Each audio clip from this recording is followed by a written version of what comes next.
नेतृत्व में जो झारखंड तरक्की कर रहा है, एकदम पूरा का एकदम मुस्कान आपके चेहरे पर। सर पहले गीता आई फिर सीता आ गई, क्या रिएक्शन है आपका? आप मुस्कुरा रहे हैं। देखिए सबका स्वागत है, और सीताराम के पास आएंगे तो स्वाभाविक है, क्या दिक्कत? सर लेकिन लंबे अरसे से आप लोग लगे हुए थे कि सोरेन परिवार का कोई सदस्य बीजेपी में आए। लंबे अरसों से तो मैं नहीं जानता हूँ। आज भारतीय जनता पार्टी के उन्होंने सदस्यता ग्रहण की और उनकी स्वागत है। क्या जिम्मेदारी देंगे सीता जी को? आप जिम्मेवारी तो आने वाला करो, अभी तो ज्वाइन की है, अब काम करेगी। संसदीय चुनाव लड़ने की चर्चा है उनका बीजेपी के टिकट पर दुमका से। अब ये केंद्रीय जो चुनाव समिति है वो तय करती है ना, उस पर तो हम तय नहीं करते हैं। लेकिन झारखंड की राजनीति पर क्या असर पड़ेगा इसका? जेएमएम पे, बीजेपी पे क्या असर पड़ेगा? देखिए इतना बात तो तय है कि अब ये तो स्पष्ट हो चुका है कि हमने लगातार कहा कि झारखंड मुक्ति मोर्चा के विधायक या कांग्रेस के भी विधायक अपने ही सरकार से लोग दुखी हैं, नाराज चल रहे हैं, और उनको संभालने के लिए पिछले दिन आप देखें कि रायपुर और कहाँ बेंगलोर ले गए, जबकि उनकी सरकार थी, वो यहाँ बीजेपी की सरकार नहीं। तो लगा कि भाई किनके डर से भाग रहे हैं, तो आप लोग उस समय पूछ रहे थे। मैंने कहा कि इनको अपने लोगों से इनको डर कि कहीं उनको लोग छोड़ ना दें, और इसलिए आपने देखा कि जो वहाँ की स्थिति क्या है, वहाँ की परिस्थिति क्या है, सरकार किस प्रकार से काम कर रही है, वो तो हमसे बेहतर आप सीता सोरेन बता सकती हैं। और उनका पत्र आपने पढ़ा होगा सर, उनका पत्र बड़ा मार्मिक पत्र था। स्वाभाविक है कि उस पत्र को पढ़ करके तो ऐसा लगता है कि सिर्फ सीता सोरेन का ही मामला नहीं, पूरे राज्य की जनता के लिए बड़ा गंभीर प्रश्न को खड़ा करता है। जिस प्रकार से उनके साथ जो जुल्म हुआ या अन्याय हुआ, उन्होंने पूरी तरह से नहीं लिखा, लेकिन उसका जो भाव दिख रहा वो दर्द भाव। उन्होंने दुर्गा सोरेन का भी जिक्र किया है। नहीं, स्वाभाविक है, क्योंकि वो उनकी पत्नी है और दुर्गा सोरेन शिबू सोरेन के साथ सहाय की तरह काम कर रहे थे। और उसके बाद हमें लगता है कि उनको निश्चित रूप से दिल में गहरा चोट लगा होगा, क्योंकि उनके पति की हत्या के बाद, नहीं हत्या नहीं, उनके मृत्यु के बाद उनके जो एक व्यथित रही होगी कितने दिनों से, तो आज उस पत्र के कंटेंट में सब दिखाई पड़ता है। सर जो और भी जेएमएम के लोग संपर्क में हैं सर, और संपर्क में आएंगे तो पता चलेगा। सीता सोरेन ने कहा कि झारखंड को बचाने के लिए वो आई हैं आपके साथ, और मोदी जी के विचारों से स्वाभाविक है कि आपने देख रहे होंगे कि आज तो देश की सरकार नरेंद्र मोदी जी पिछले 10 वर्ष जो गरीब कल्याण की जो काम कर रहे हैं वो सबके सामने, और उसकी जय जयकार देश ही नहीं बल्कि दुनिया में हो रही है।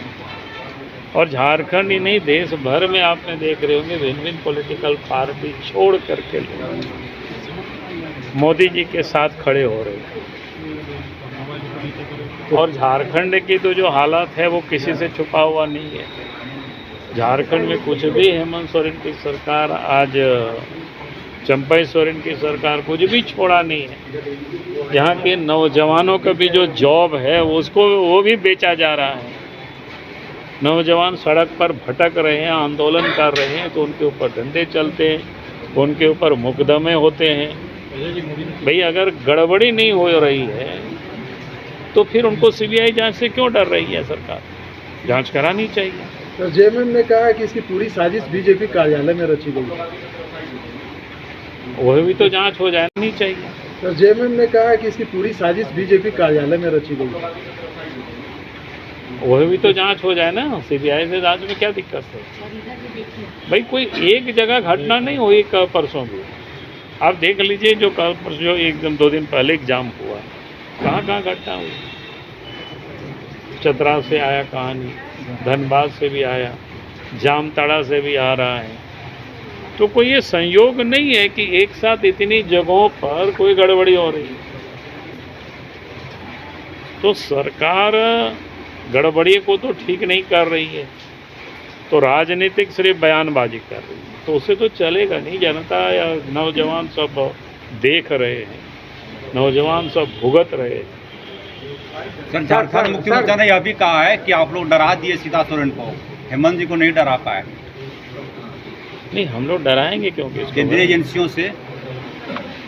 हम लोग डरा, किसी को कहाँ डरा रहे हैं। हमने तो बार बार कहा कि भाई जो जैसा कर्म करेगा सब फल देगा भगवान, उस कर्म को तो भोगना ही पड़ेगा। किसी को जो भी करेगा कर्म तो भोगेंगे।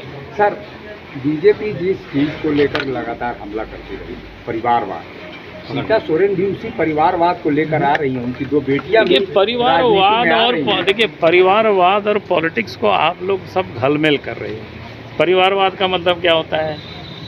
परिवारवाद का मतलब ये होता है कि जैसे लालू यादव के बाद पता है लोगों को तेजस्वी होंगे, तेजस्वी के बाद भी पता है कि उनके जो पोता होता होंगे, ये पोता नहीं, बच्चे उच्चे होंगे तो वो लोग होंगे। मुलायम सिंह के बेटा आज क्या बोलते, क्या नाम है, अखिलेश यादव, शिबू सोरेन के बेटा, ये इसको कहते हैं परिवारवाद। बाकी तो पॉलिटिक्स में सब लोग अपने काम पर, उसका क्या काम था भाई, इतना ही नहीं, हेमंत सोरेन का शिबू सोरेन के बेटा थे। उससे पहले कौन सा उन्होंने संघर्ष किया था, कौन सा पॉलिटिक्स में काम किया, ऐसे बहुत सारे लोग हैं। इसको कहते हैं परिवार। फिर वहाँ तय है कि बनना उसी को है, उस परिवार की। सीता सोरेन भी वही लेकर आ रही हैं दोनों। हमने कहा कि भाई बेटी आई है तो उसको परिवारवाद आप कैसे कहेंगे? वो तो पार्टी को बीजेपी नहीं चला रही है। बीजेपी में तो आप देखेंगे झारखंड में ही प्रदेश में कितनी अध्यक्ष बने, हर जिला में जाएंगे तो आपको 5-6 अध्यक्ष मिलेंगे कतार में बैठे हुए। देश में भी आप देखेंगे राष्ट्रीय स्तर पर भी अनेकों अध्यक्ष आपको दिखाई पड़ेंगे। तो ऐसा तो कोई पार्टी में नहीं मिलेगा। उनकी बेटियों को एक्सेप्ट करेगी भाजपा? क्या दिक्कत है, भाजपा काम करेगी तो क्या प्रॉब्लम है? पशुपतिनाथ पारस ने झटका दे दिया बिहार में। अब ये बिहार का मामला है। चलिए।